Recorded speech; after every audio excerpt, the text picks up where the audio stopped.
나 북한에서 왔다.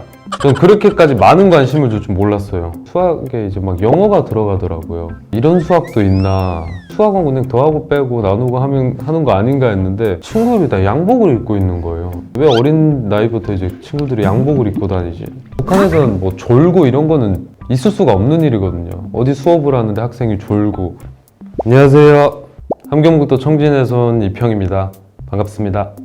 제가 한국 이제 하나원에서 나오자마자 진짜 얼마 안 있다가 바로 이제 일반 초등학교로 갔는데 한 살을 좀 낮춰서 들어갔어요. 꿇었다고 하죠. 꿇어서 들어갔는데 왜 그러냐고 저희 부모님한테 물어보니까 교육 방식이 너무 차이가 나서 못 따라갈 거여서 한 학년 낮춰서 보낸 거라 하더라고요. 전 그렇게까지 많은 관심을 줄 줄 몰랐어요. 처음에 3학년 3반 갔는데 이제 선생님이 오늘 새로운 전학생이다. 얘들아 잘 부탁해 해서 인사 한번 하라 해서 그땐 북한말을 했어요. 네. 북한말로 그냥 반갑습니다. 네, 뭐 이평이라고 합니다. 잘 부탁드립니다 하고 인사를 했는데 애들이 막 소리를 지르는 거예요. 진짜 북에서 왔냐 이러면서. 그때부터 질문을 되게 많이 받았어요. 진짜 북에서 화장실을 변설화해요. 북한 질문을 막 하는 거예요. 그러니까 어린 친구들이. 처음에는 너무 큰 관심 때문에 약간 힘들었는데 어찌됐건 저는 이제 적응을 해야 하다 보니까 다가오는 친구들이랑은 다 친하게 지냈죠. 그 친구들이 하는 모든 걸 다 따라했어요. 말투나 옷 스타일 같은 것도. 중학교는 1학년까지 다녔고 2학년 올라갔을 때 대안학교로 갔어요. 북한 친구들만 있는.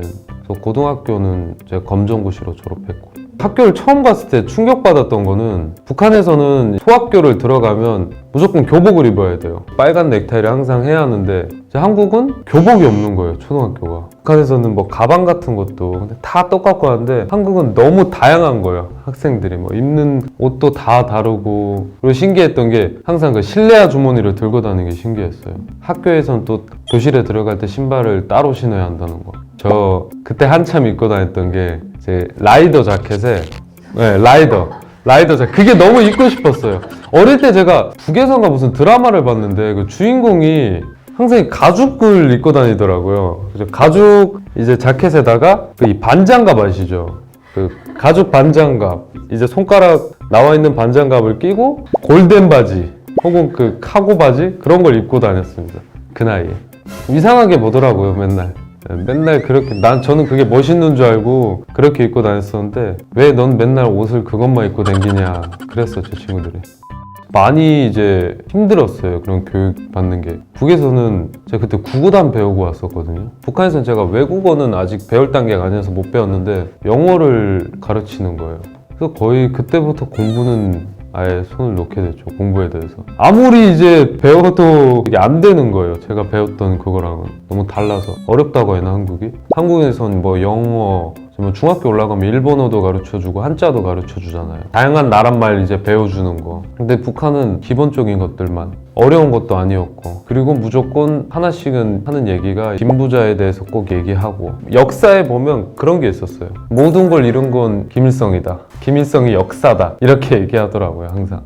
북에서는 약간 세뇌 교육만 계속 해줬지 그런 것만 봤다가 이제 한국에 와서 막상 공부를 하려고 했는데 과목도 많고 교육 방식이 따라가기가 너무 힘들었어요. 전 역사를 좋아했고요. 북한에서나 한국에서나 역사를 되게 좋아했고. 그리고 싫어했던 과목은 수학은 한국에 와서도 수학은 바로 포기했죠. 신기했던 게 한국에서 수학이 되게 신기했던 게 수학은 숫자로 하는 건데 어느 순간부터 수학에 이제 막 영어가 들어가더라고요. X가 들어가고 이런 수학도 있나. 수학은 그냥 더하고 빼고 나누고 하는 거 아닌가 했는데 X 그런 게 나올 때부터 수학을 내려놨어요. 바로 내려놨어요. 초등학교 졸업하고 중학교로 올라갔는데 친구들이 다 양복을 입고 있는 거예요. 넥타이에 조끼를 입고 또 겉옷을 입고. 그래서 여기는 어린 나이부터 다 뭐 회사 생활하는 것처럼 정장을 입고 다니는구나. 근데 심지어 또 교복에도 다양한 브랜드들이 있고 다 똑같은 줄 알았는데 학교마다 또 다 다르고. 그래서 그게 되게 신기했어요. 왜 어린 나이부터 이제 친구들이 양복을 입고 다니지? 기억나요. 되게 촌스러웠어요. 제가 다니던 학교는. 회색 바지에 위에도 회색 마이. 다 회색이었어요. 좀 우중충한 회색? 다른 학교 친구들 교복이 되게 부러웠을 때가 많아요. 이제 교복 스타일에도 다양한 스타일이 있더라고요. 교복 가지고도 친구들이 정말 다양하게 멋을 내던데 그때도 저도 따라하고 그랬어요. 막 교복을 줄여 입거나 뭐 바지는 크게 입는데 위에를 줄여 입거나 그때부터 저도 뭐 바지 막 3통으로 줄여 입고 네, 그랬었어요.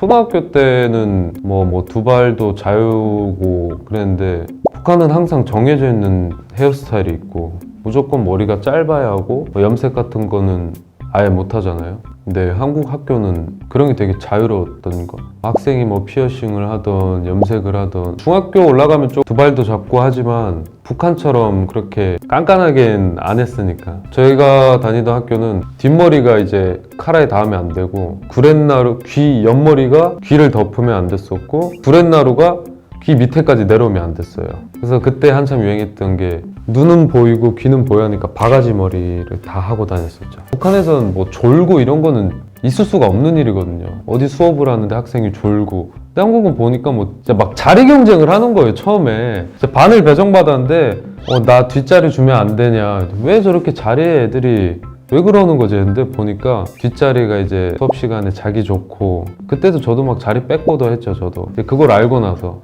항상 뒷자리가 제 자리였던 기억이 있는데 북한 친구들한테도 제가 물어봤을 때 어떤 점이 힘드냐 했을 때 그런 게 되게 힘들다 하더라고요. 왜냐면 자기들도 졸리면 자고 싶은데 이제 한국에 왔으니까 북에서 그런 생활을 하다 보니까 그런 것조차 힘들다고 그냥 모든 걸 다 힘들어 했어요. 그냥 학교 생활이든 뭐든. 이제 북에서는 이제 학교 끝나고 친구들을 만나면 되게 순수하게 놀았던 것 같아요. 뭐 한국에는 PC방도 있고 다양한 그런 놀이시설들이 많은데 북에서는 그런 게 없다 보니까 어릴 때 뭐 여름에는 친구들이랑 바다 가서 놀았고 학교 끝나면 겨울에는 뭐 썰매 타면서 이러고 놀았는데 한국에서는 뭔가 그런 활동적인 걸 안 하더라고요. 친구들이 용돈 받아서 돈으로 PC방을 가거나 근데 또 PC방 막상 가보니까 음식도 나와요. PC방에서 그냥 주문하면 갖다 주고 음식도 갖다 주고 너무 편하더라고요. 그런 게 굳이 활동적인 걸 안 해도 친구들이랑 재밌게 놀 수 있구나. 그래서 그때부터 PC방만 정말 그냥 미친 듯이 갔죠. 지금까지 그래서 게임도 좋아하고 다 기억나요. 학창시절에 제가 초등학교 때 정말 많이 했던 게임 이제 스타크래프트, 던파 그냥 그때 친구들이 하는 게임은 다 했어요. 저는 북에서 뭐 사 먹으러 간 기억은 없고 바다만 간 기억밖에 없었어요. 한국은 진짜 용돈이라도 받잖아요. 부모님한테 그 학생 때는 용돈을 받아서 뭐 친구들이랑 뭐 떡볶이를 사 먹으러 간다거나 하는데 북에서는 다 끝났을 때 친구들이 우리 배고프다 그러면 바다로 갔어요. 그냥 빤스 하나만 입고 바다까지 가서 라이터 하나 챙겨서 바다 간 다음에 이제 조개를 잡아 먹거나 근데 좀 더 고급진 걸 먹고 싶다 하면 이제 청진항이 있거든요. 거기 가서 이제 배들 열어보면 수조? 물고기 잡아오는 그런 게 있는데 거기서 몰래 훔쳐 먹기도 했고 오징어 같은 거. 전 그거를 다 얘기했어요. 이제 뭐 한 학년 올라갈 때마다 나 북한에서 왔다. 근데 초등학교 때는 이미 소문이 나서 그런지 친구들이 크게 뭐 신경 안 쓰더라고요. 이제 5학년 올라가서 나 북에서 왔다. 그러냐 알고 있었다. 근데 이제 중학교 올라갔을 때 뭔가 그때부터는 좀 달랐어요. 내가 북에서 왔다니까 좋게 보는 친구들이 있는 반면 이제 저를 안 좋게 보는 친구들도 많았고 약간 그런 친구들이 있었거든요. 저를 왕따시키려고 하는. 중학교 다닐 때 오늘 교감 선생님이 저를 찾더라고요. 교감 선생님이 나한테 일이 있을 리가 없는데 찾아서 가니까 저 외에 학생분도 한 3, 4명이 있었는데 알고 보니까 그 친구들도 북에서 온 친구들이었어요. 저희 학교에. 전 전혀 몰랐었는데 근데 그 친구들은 자기가 북에서 왔다는 걸 다 숨기고 있는 친구들이더라고요. 중국에서 왔다 하거나 그때 좀 물어봤어요. 왜 그러냐 하니까 애들이 왕따를 시킨다는 거예요. 북에서 왔다고 하면 친하게 지내려고도 안 하고. 그래서 선생님이 교감 선생님이 저한테 부탁을 했어요. 따로 너가 지금 되게 잘 적응해서 친구들도 많고 하니까 저 친구들 좀 잘 친하게 지내봐라. 정말 많이 노력했어요. 그 친구들한테 같이 잘 지내보자. 그게 북에서 온 게 뭐가 부끄러운 거냐. 나도 이렇게 잘 지내고 있는데. 근데 그 친구들은 끝까지 적응을 못 하더라고요. 정말 노력 많이 했는데 이제 적응 못하고 교감 선생님이 되게 많이 도와주시기도 했는데 저는 근데 너무 이제 적응을 잘 하다 보니까 이제 학교를 못 다니게 된 케이스죠. 학교를 나왔죠. 그러니까 자퇴를 했는데 너무 적응을 잘 해버려서 지금까지 아직도 친하게 지내요, 다. 그 중에 항상 노는 친구들이랑만 같이 놀고 이래서 그냥 그때까지 놀던 친구들이랑 지금까지도 다 연락하고 보고 그러고 있습니다. 오늘은 제가 한국 학교를 다니면서 충격받은 일들과 좋았던 일들에 대해서 얘기해 드렸는데 재밌으셨나요, 여러분? 네, 재밌게 봐주셨으면 감사하겠습니다. 고맙습니다.